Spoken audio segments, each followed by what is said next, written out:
Santa, stop here. Look at this. Okay. On behalf of the department here at Sharpen's Best here, Brad, we got you something fun to play with. If I can get that out. And I want to let you know, I took my mom to get the half-price senior discount. Okay. For this too. So. And that must be for me because your dear mother isn't a senior yet, is she? Oh. You know that looks like a pistol. I could fantasize about that. And I just bought a new rifle. It's a 300 Savage with a scope on it. I took it out while I was down in Arizona and shot it. And at 100 yards, it is real easy to hit right smack in a beer can. So we'll go out and play with it one of these days. Sighted in for 200, so you got to hold it 1.5 inches high at 100 yards. So let's see what we got here. Okay, well that's like a roofing axe. I think it's a roofing axe, and remember we got the discount on it. Oh, that's right. We got the now it's $1.99. Okay, and we got a screwdriver that looks like it's covered with hot plastic. So I don't really know what that is. So let's look and see. I think this is a roofing axe, a roofing hatchet. So let's see what we got here.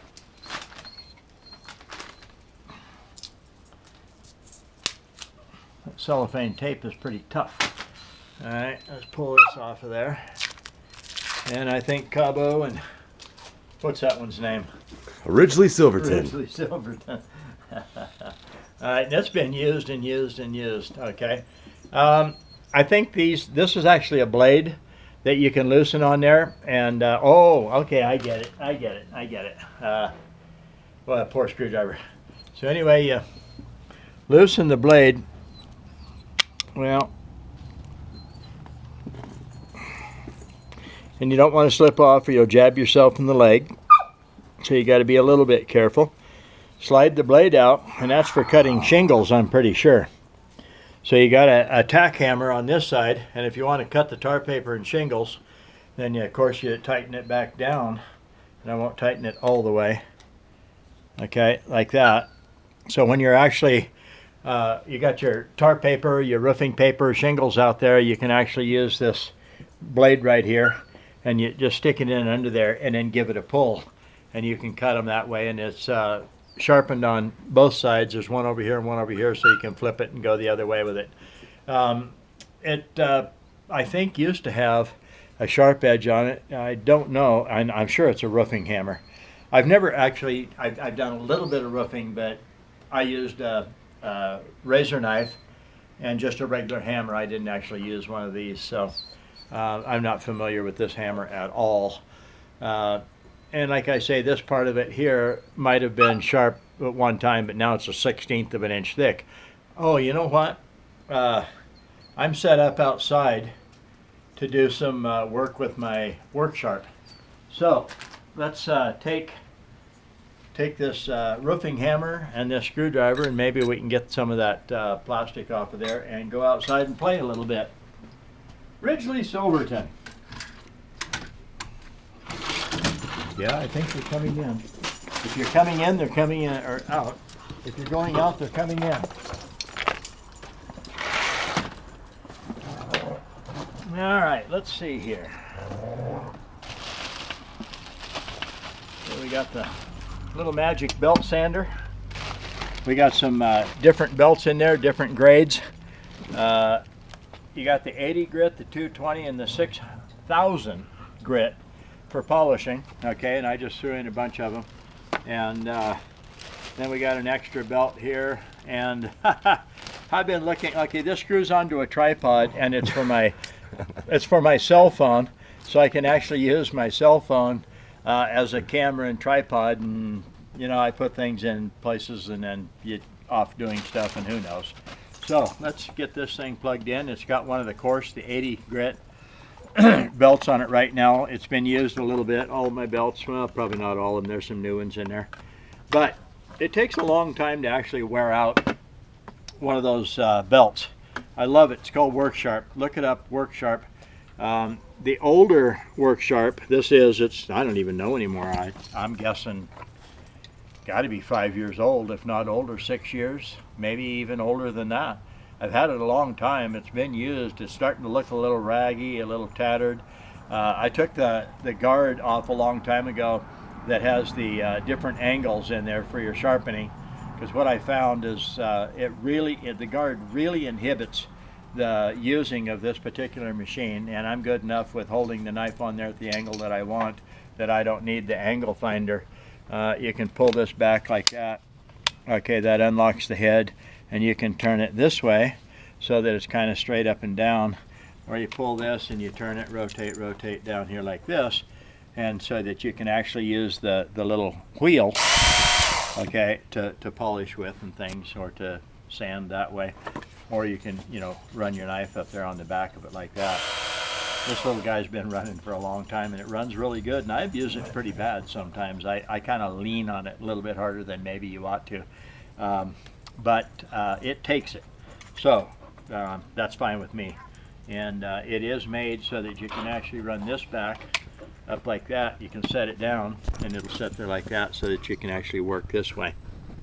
And I don't even know, I think I'm going to sharpen this first. Now somebody's going to have to make a comment and tell me if the Hatchett side of this is even supposed to be sharp, since I don't know. Somebody's going to make a comment, probably someone just jerked me around and say, well, you know, that's not even supposed to be sharp. Hey Cabo, how you doing, buddy? So let's go ahead and, you know, I'm just going to take it off there because it's in the way of sharpening the Hatchett side of it. And they're little short screws. You don't want them to come clear through on the other side. That wouldn't be a good idea. Like that. Like this. I might even work on sharpening that a little bit. That's kind of a razor blade, kind of a carpet knife almost affair. But it's a roofing type. Okay, I'm going to hold still here and look. I mean, that's a good 1/16 of an inch thick. It's not sharp at all. So let's see if I can, you know what, do you have a pair of safety glasses? Let me hold this. Talk about your knife. Yeah. Okay. So anyways, we're going to sharpen this hatchet here a little bit. Going to get some safety glasses first, and then we'll work on it. And then I've got another tool here that I'm going to sharpen, and we'll see how that turns out. And then I'll sharpen the blade, the razor blade part of this tool, and you know, see how that cuts on that one there, because it's a rounded hole or sort of a V. I may use my Sharpen Spark on it, my Sharpen Spark Mini, and sharpen with it. So we'll find out what we can do there. Shadowproof sunglasses, right, sold online. Sold on our website, and bash them with the hammer. Shadowproof. Okay, and they're colored, but yes, I can still see. There goes a light bulb. All right, and so let's get to work. And I've got to set the head here in a different angle, more like that probably, and then we'll just turn this up. Oh, get a comment for that. Like that. Oh yeah, I'll get a comment for that. So anyway, we'll just go to work on this side, go to work on the other side. I'm going to tip it down a little bit so you can see the sparks flying, and see that it really is actually working. We'll turn it into a little hatchet blade.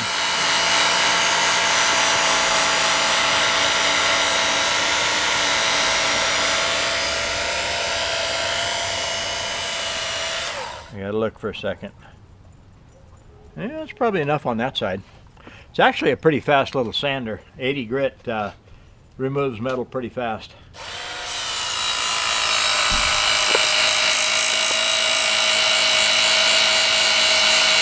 And notice even with the sharpener, I do short little areas at a time, and do it just like this.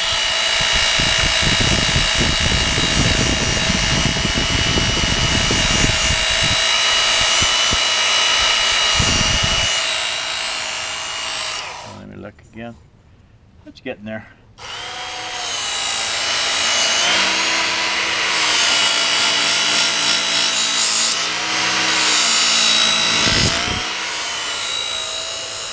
That was a pretty cool shot. Yeah. These are not as easy to see through as the clear ones. And such a rush, Brad. It's a rush. It's a hurry. Got to get her done. Okay, let's turn this around now and work on it a little bit like this.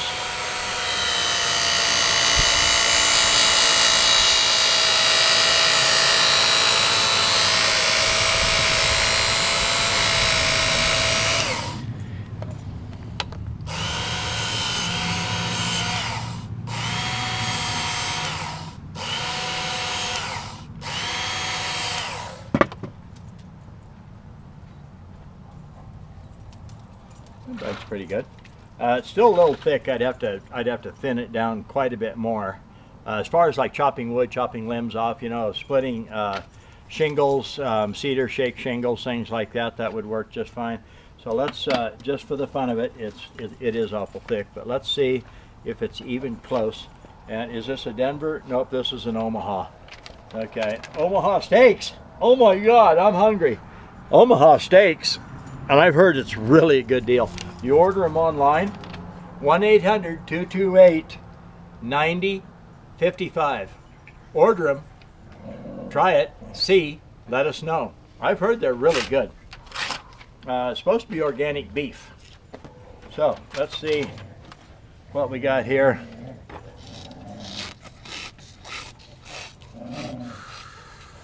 Okay, actually that's pretty good, and that's sharp enough for a hatchet type tool. I'm not going to make any sharper than that. That's a good deal. Maybe one of these days I'll work on it and I'll thin it out, because I don't know. This is just it was a $2 deal at a dollar store. $1, yeah, probably $1 off, 50% off or something like that. And who knows? Maybe I'll thin it down, and then I don't know. Maybe we'll sell it to you guys. I was thinking you could do some kind of art with this, because you got the big blade here, yeah. Then you got the small blade. You could do like some bears in the tree. Yeah, that would be a little difficult, but you know, possibilities. Who thinks Brad can do it? All right, and I'm gonna, you know what? I'm just going to break the rules. I'm going to sharpen that hole with my belt sander.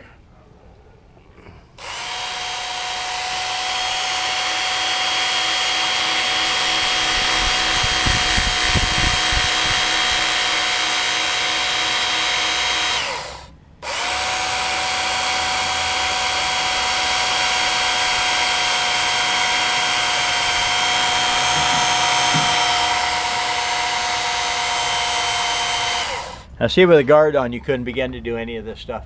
You can't do any of the stuff I'm doing with the guard on. Take the guard off, throw it away. All right. Okay, now I'm going to turn it over. You can see it's pretty well shaped and very shiny. I think I'm cut all the way down. Cabo, what you doing, buddy? Huh? What you doing? Now here's something pretty funny. I was over at Dennis's house. He's the guy who does he owns the Sharpeners. And it was about 15 degrees out at his place over in Utah. So when I got there, his dog always likes to play with the tennis ball with me. And so he goes, gets the ball, he comes over, and he doesn't just drop it, he throws it at you. And it kind of went, it actually sounded more like this when it landed. And for a second you go, huh? And then it dawned on me, he'd been playing with it, warmed it all up, got all his slobber on it, and then put it down out there, and the ball was frozen. So it was pretty funny, actually. All right, so let's see. Cabo says, we're going to play ball here. We're not going to work. All right, I'm going to do the backside a little bit. Flatten it off a little bit. Okay. And that bites. So I can still see the very, very bottom of it isn't very sharp, so let's work on it.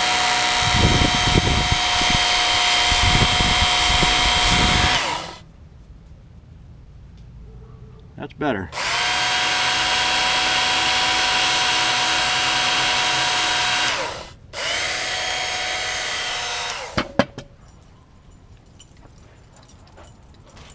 That bites pretty good.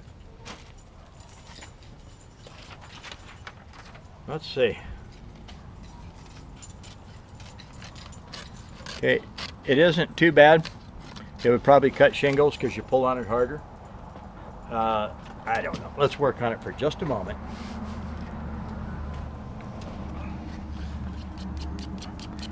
And see, I can go down and right up the other side, and I don't even notice that there is a V-notch in there. Just like that. And turn it over and do it again.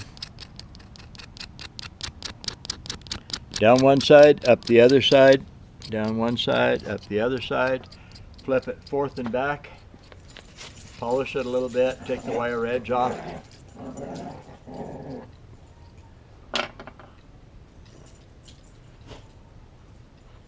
Yeah, we'll see.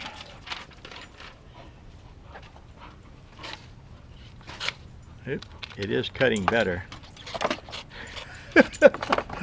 He says, you know what? You will play with me. That's not bad. It needs a little bit more help. I'm just going to real quickly do the other side. Then I'll quit playing with this one.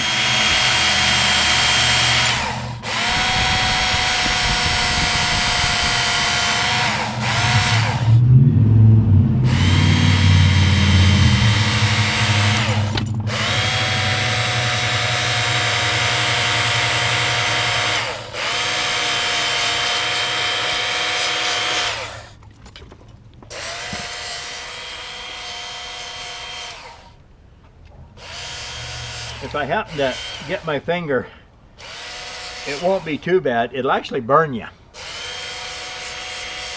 Okay, let's leave it at that. So, there's the hatchet. And we'll just put it back together, I guess. Yeah, I don't even know which side it was drilled and tapped from. So just like this. Put those back in there. One of you guys that are professional roofers, why don't you come in with a comment and I'll check your comment, because I know a couple of professional roofers, and we're going to find out if your comment is right or if you're just feeding me crap. And of course those screw heads aren't very deep, so you got to be careful. Alright, there you go. One roofing axe, hatchet, hammer, and a screwdriver. This is Brad. Take care. Have a good day.